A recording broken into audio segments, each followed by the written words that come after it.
Welcome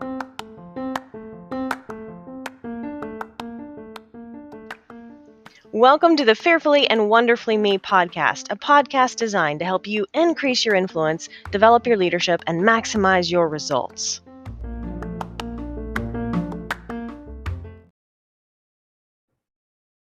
Hello, everyone. Thanks for stopping by the Fearfully and Wonderfully Me podcast, a podcast designed to help you increase your influence, develop your leadership, and maximize your results.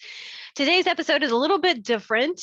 Not as much of a teaching or inspirational podcast, I guess, so much as just sharing, because it's funny, but so many questions that I get are along the lines of, what does a normal day look like for you?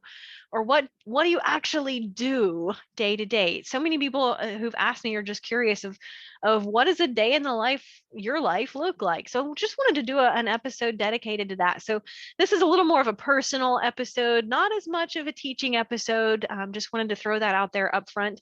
And as I record this podcast, well, as you listen to this podcast, which is coming out on October 26th, Mack and I are celebrating our 20th anniversary this week. And so that's just a milestone that we are just appreciating and enjoying and looking back and going, wow, where did 20 years go? So happy anniversary to us. So anyway, back to a day in the life. It's funny because when I meet people a lot of times and I tell people what I do and what I do with Mack, because Mack and I have, his lane, my lane, and our lanes. We have his, mine, and ours, and somehow that all meshes together very beautifully, because Mack is very passionate about blue collar leadership and leadership development for the front line and those who lead them, the blue collar workforce and their leaders. And he's extremely passionate about it, and he does such a fantastic job of helping leaders engage the front line to improve the bottom line. And he does that by offering his Blue Collar Leadership podcast. And obviously we travel a good bit and speak and do presentations and trainings in companies, both for the frontline workforce and those who lead them. So it could be those who actually on the front line or all the way up to the CEO or owner level. And so he's very passionate in his niche and very qualified for it and very good at it. There's no doubt. And I'm very passionate about my lane, right? Leadership and personal growth for women. And so we've both focused on our respective areas, but the principles that we talk about often are very similar in that the principles for being successful are the same, whether you're a blue collar workforce or a female CEO.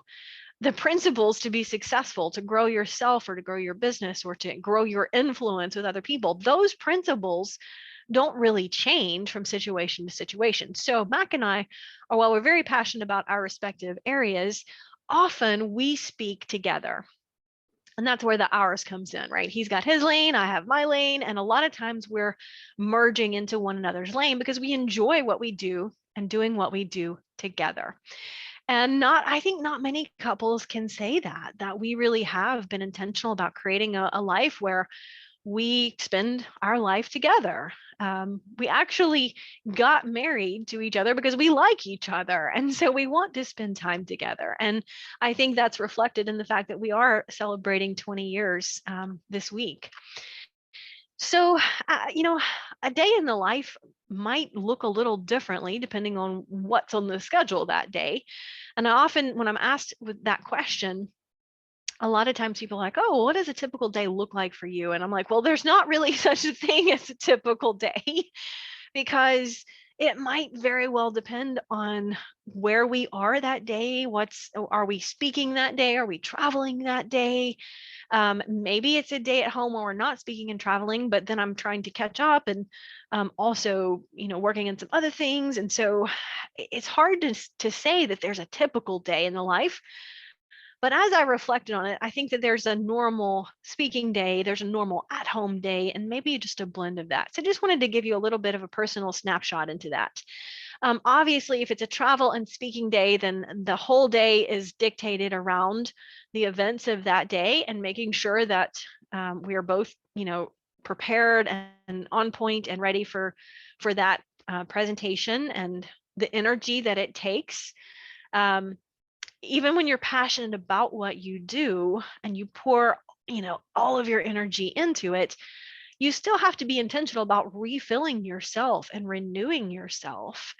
Because anytime you expend massive amounts of energy to do anything, you've got to fill that energy back up, right? You're just like a battery. You have to recharge. So it's very important to both of us, especially if we're, traveling out of state or speaking a multiple day conference or something like that, that we're very intentional about, making sure that we are on point and prepared, and, we've gone through our presentation and not memorizing points, but making sure we're comfortable with the outline.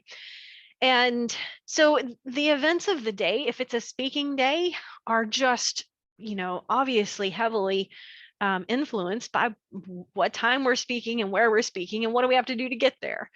If it's a fairly local something, then the morning might be at home preparing or getting ready, and then the afternoon is traveling and speaking. For example, we were in Chicago a couple of weeks ago speaking to a big conference, FabTech up there. And I think we left on a Sunday fairly early and flew up there. We had the afternoon to walk around and do some sightseeing. And then we spoke Monday morning. So Monday morning was really dedicated to just getting up and getting ready. And then I think we had an 8 o'clock presentation. So we got there early, like at 7 o'clock, to set up and take care of all the logistics and things. And then after our presentation and we got done speaking to people, because a lot of times when we're done speaking, people come up and talk. And it was easily lunchtime by the time we got done on Monday, but then we had the afternoon to get some lunch and walk around and do some sightseeing.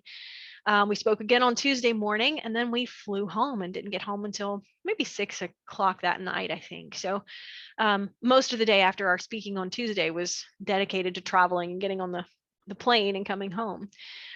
And when you're in, when I'm in that type of thing, when we're traveling and speaking like that, you're going to be out of harm or out of balance a little bit, right? For example, I don't eat as healthy when we're on the road just because it's really, really difficult to get a roasted sweet potato and a whole food plant-based salad with avocado dressing on it, right? It's not like you can pop in McDonald's and get that.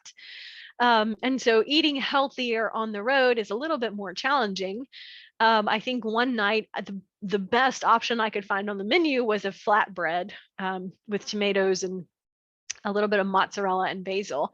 And it was good because it was the only meal I'd eaten all day. So I was hungry and very grateful to get it. But that's probably not something that I would have chosen to eat at home. Now, don't get me wrong, it's an opportunity to appreciate some different things that I wouldn't get at home.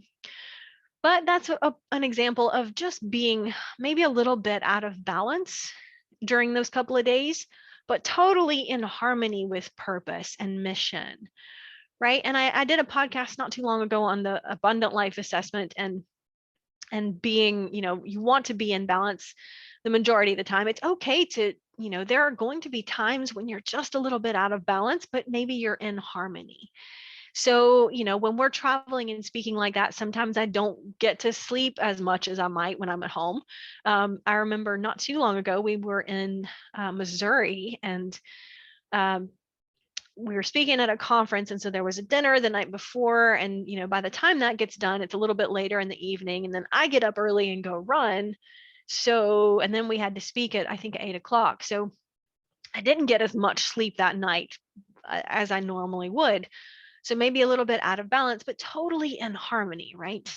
With speaking and teaching leadership, and particularly, when we enjoy doing that together, there are times when maybe you don't get as much sleep, but that's okay because you're in alignment with purpose and mission and focused on your highest priorities for the moment. And then when you get back home, you can catch up. So a day in the life speaking or traveling and being on the road might look a little bit differently. Day in the life at home, when we're not traveling and speaking, today, for example, most days if we're not traveling and speaking, most days I usually get up and have some quiet time. That's when I do my intentional morning routine, where I do my little focus on my motivational planning journals. And if you are not familiar with that, you can find out just a little snapshot of the journals, because what I realized was I needed a very simple and yet effective guide to help me be intentional about setting my priorities for each dimension of my life for that day. So I needed a very simple tool, kind of a morning routine that could guide me through a gratitude practice. How could I set my intentions for physical health that day? What are my top couple of priorities for that day? So I just needed a tool that would help me guide in that. And I couldn't find one. So I created one, because what I realized was that I just couldn't find anything out there that helped me. I found lots of planners and daily timers and day timers and all of those things. And those things aren't bad. They're tools. But I needed something that would just help me set my intentions and priorities based on my values and where I was in the day. And I'm terrible, terrible, terrible at blank journals. I know that journaling is good and it's powerful. I've experienced that. But you give me a blank notebook and I just want to stare at it. And then I feel pressured to fill out like pages and pages of it. And I don't really want to do that first thing in the morning. That's, my morning routine is to help me get my priorities for the rest of the day, but I don't want to spend an hour doing it, because I'm busy, I'm task focused, I got things to do. So you can find out more about those journals at riastory.com/journals. I've got 6 of them in the series where I just created the same basic template that guides me through my morning routine. But each journal has 60 days worth of pages in it, but each journal has a different theme. And there are different quotes to go along with that theme. So for example, my journal, Make Today Incredibly Beautiful, as a focus on resilience. And so all of the quotes are really focusing on, thriving again and overcoming adversity, versus Make Today Powerfully Productive is really focused on productivity and focus and time management. So all of the quotes in that journal are very specific to a season of getting things done. So it kind of depends on where I am in my life of which one I might pull out for my own use. And I know a lot of people just, have 6 of them for the whole year, and that gives you the whole year. And so, it just kind of gives you a natural uplifting way to start your day based on your priorities. So typically, if we're not traveling and speaking, that's the first portion of my day. I might get up and have some herb tea with, no sugar in it or anything like that, but, a good way to jumpstart hydration for the day. If I'm going to be running, then I'm usually eating a banana, because I eat a whole lot of bananas, and a whole lot of oatmeal too. Oatmeal seems to be a go-to. So, I have a little bit of time for my quiet day. I have my list of priorities, what's going on that day. I kind of check in with the schedule. It gives me a chance to catch up and, there again, set my focus and my intentions for the day. And then usually I go exercise pretty early in the day, because one thing I've learned is that there's not much going on very early in the day. So I know that not much else is going to get in the way of my exercise. So I just plan to have that very early in my day. And not much interrupts it, right? I used to try to exercise in the afternoon because it worked better. At the time, Mack loved to go to the gym in the afternoon. So I was like, oh, well, it'd be nice if we could go together. And so I would try to move my exercise routine to the end of the day. But what happened is that it was all too easy for me to plan to go to the gym in the afternoon, but then somebody would call and be like, hey, let's go have dinner tonight. And so there would, then I wouldn't make it to the gym, or, something would come up, or Eric would have a football game to, so something would come up. And so it was just all too easy for things to get in the way of my exercise. So I learned a long time ago, for me, even if I don't necessarily feel like getting up and exercising early, most of the time it serves me well. And when I start my day with some exercise pretty early, I feel better the rest of the day. I tend to eat a little healthier the rest of the day. I make better choices. I feel I have more energy whenever I tackle the rest of my day. So I like to work that in most days, even if we're traveling. It might mean a hotel gym and a treadmill, but sometimes you just have to figure out how to make it work. But Um, that's one of the priorities fairly early in the day for me. And then the rest of the day after that, there again could just be a little bit different based on where I am in the week. Um, it might be like today, it was focusing a couple hours on podcasts and creating the content and from that, and then the videos that go along with that and things like that. It might be writing a blog, or if I'm working on a book, it might be just dedicating time to writing and working in that book. And so I try to spend, a good couple of hours and just really focused work. And then usually it's good for me to just take a break and, I might be doing something like cooking or preparing some of our juices. Mac and I do a whole lot of juicing, and that takes some time, certainly. So, but that kind of gives me a break from the computer or the writing or whatever else I might be working on. So I try to work my day natural flow or natural rhythm is that I've got focus time on the computer and then productive time away from the computer.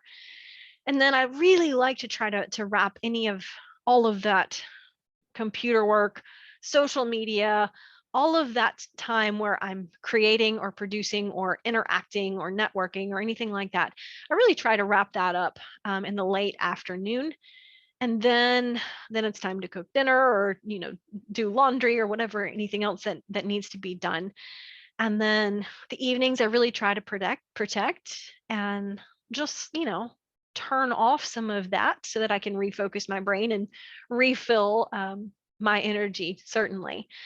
And so yeah, that's just a snapshot into what a typical day might look like for me. Everyone's different, I think, but I really, when I get asked about what a typical day looks like, I really come back to what works well for most of us. Whether you're a morning person or a night person, I just encourage you to be intentional with that first few minutes of your day, because it can set the tone for the rest of the day.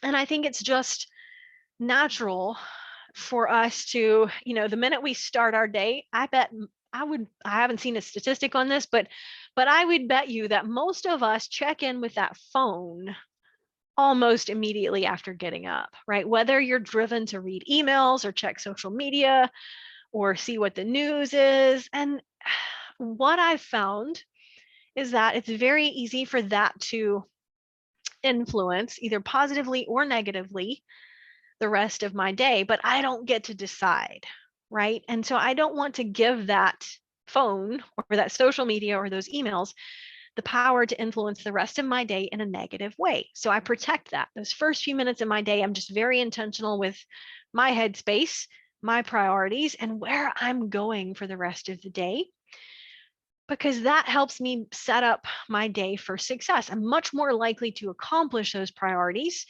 if I have a good focus on what I'm going to do to get there, right? And there again, it's the power of being intentional. Every day we make hundreds or thousands of choices. Some of them don't seem very significant, but these choices cumulatively are creating our future. We make our choices, and then our choices make us. We can choose our thoughts, our attitude, our values, our mindset, our actions, but we cannot outrun the consequences of those choices, positive or negative. And good choices lead to increasing influence, more opportunities, improved circumstances, more options in life. Poor choices take us in the opposite direction. And there I go. I said this podcast was not going to be a whole lot of teaching, and there I get off on a bunny trail of talking about choices again. But I really think it's so powerful. And if I can just communicate to you the power of intentionally making those choices, you can harness that, you can leverage that, and that helps you be 1,000 times percent more successful than just coasting through your day. And that starts with an intentional morning mindset. And I don't think that happens by accident. When I look back at my best days, they're the ones where I start the day with focus, regardless of what's going on. When I start the day with focus, I am so much more likely to be successful in the priorities for the day. So, hope that gives you a snapshot into a day in the life of, and I'll see you next time.